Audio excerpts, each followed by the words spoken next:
Bonjour et bienvenue à tous sur Manga Saucisse. Aujourd'hui, je vais vous présenter 3 mangas un peu pépites, un peu petit peu pas trop connus que j'ai envie de vous présenter, que j'aime beaucoup. Certains sont un peu plus connus que d'autres. Et d'ailleurs, on va commencer par le plus connu.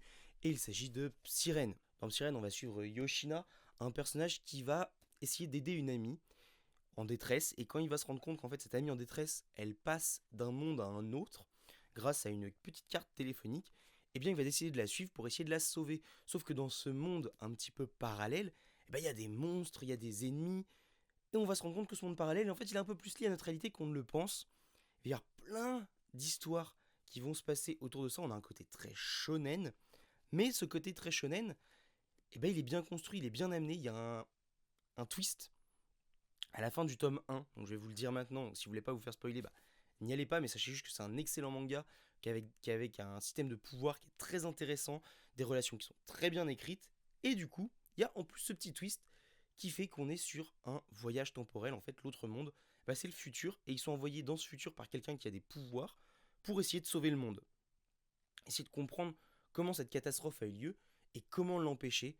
C'est hyper intelligent, c'est bien écrit, c'est bien dessiné, je veux dire, enfin, c'est un style très shonen, très classique, surtout des années 2000, dans ces eaux-là. Mais ça marche très bien. Les pouvoirs sont très bien maîtrisés, très bien amenés. Ils sont cohérents. Un peu à la Hunter x Hunter avec des pouvoirs qui peuvent se contrer. Il faut réfléchir à comment on utilise les pouvoirs. Mais bon, il y a aussi un petit peu de power-up un peu facile.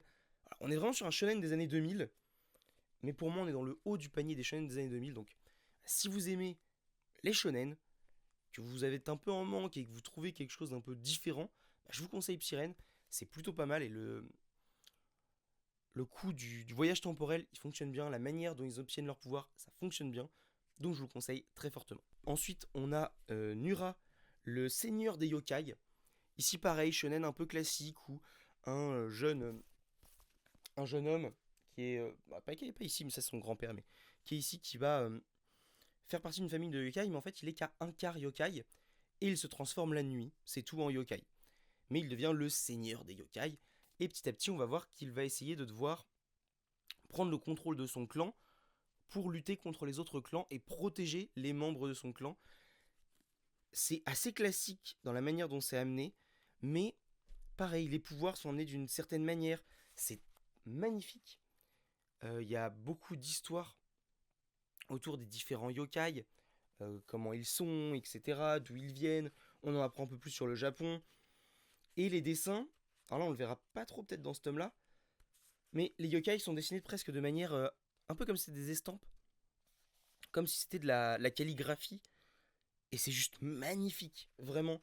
C'est un manga qui est un peu trop sous-estimé à mes yeux, mais que je peux que vous conseiller parce que si vous aimez les shonen, bah celui-là, il devrait vous plaire. Il est en 18-20 volumes, je crois, mais vraiment, il est excellent, il est magnifique. Et ouais, voilà, quand il y a des pages comme ça, là, je veux dire, c'est juste trop beau. Et c'est très très intéressant. C'est très bien écrit. On en apprend un peu plus sur le folklore japonais. Enfin, vraiment, Nura, le seigneur des yokai, ça fonctionne très bien. Les premiers tomes sont très très shonen, mais vraiment un peu bas de gamme, on va dire. Donc, petite réticence de ce côté-là. Pour le reste, ça fonctionne vraiment très bien. Et enfin, on finit par le manga que j'ai le plus envie de vous présenter. C'est Layer Game. On va suivre Akiyama et Nao Kanzaki. Nao Kanzaki, c'est une jeune femme qui va se retrouver embarquée dans un jeu, le Layer Game, où elle doit en fait. Elle est mise en concurrence avec une autre personne qui a une mallette avec de l'argent, beaucoup d'argent, et elle doit essayer de lui voler. Sauf qu'elle, elle veut pas, elle fait confiance à son ancien professeur, qui est du coup son adversaire, et elle lui confie sa mallette pour qu'il se repartage ça à la fin, qu'il rende et qu'il puisse quitter le jeu. Sauf que le prof, il se dit, bah non, mais moi j'ai des dettes et tout, et en fait, il garde l'argent dans son coffre-fort. Et donc, elle va devoir trouver un moyen pour récupérer cet argent en essayant de manipuler l'autre personne. Et ce qu'on aura tout au long de la série, sauf qu'elle, bah, elle est hyper naïve. Et donc, elle va recruter, entre guillemets, elle va aller voir et supplier Akiyama qui sort de prison et qui est considéré comme l'escroc le plus important du Japon. Et ensemble, ils vont participer au Layer Game Tournament, un tournoi dans lequel le but c'est d'arnaquer les autres, d'essayer de les manipuler, de les faire mentir, de de se jouer d'eux. C'est très bien construit, c'est très intelligent. Si vous avez aimé Death Note pour le côté un petit peu lutte psychologique, bah là, j'ai pas honte de le dire, c'est bien meilleur de ce côté-là, c'est excellent. Les jeux sont parfois un peu complexes plus on avance, mais tu comprends toujours tout ce qui se passe parce que c'est bien expliqué, c'est bien écrit, c'est bien dessiné, c'est très épuré au niveau du dessin, et les expressions faciales sont hyper importantes. Et il les réussit très bien, avec beaucoup d'exagération, mais vraiment, chaque petit retournement de situation, c'est, c'est un petit bijou. C'est en 20 tomes, c'est excellent si vous avez aimé ouais, Death Note pour le côté bataille psychologique. Allez sur Layer Game, c'est 15 fois mieux. C'est vraiment... Layer Game, pour moi, ça a été un tournant, parce que je me suis rendu compte qu'on pouvait faire des mangas qui étaient très intelligents, très accessibles, avec plein de règles différentes. Si vous aimez Hunter x Hunter, pour les combats avec les règles et tout, allez là-dedans, c'est très bien aussi. Et vraiment, je peux que vous conseiller d'aller sur Layer Game.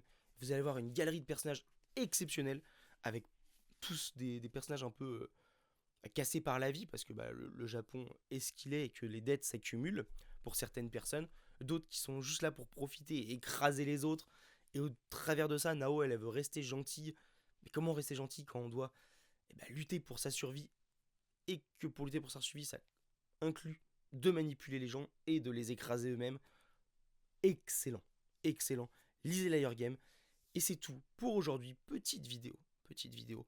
Donc, on se retrouve d'ici un mois et demi. Sûrement sur un autre concept.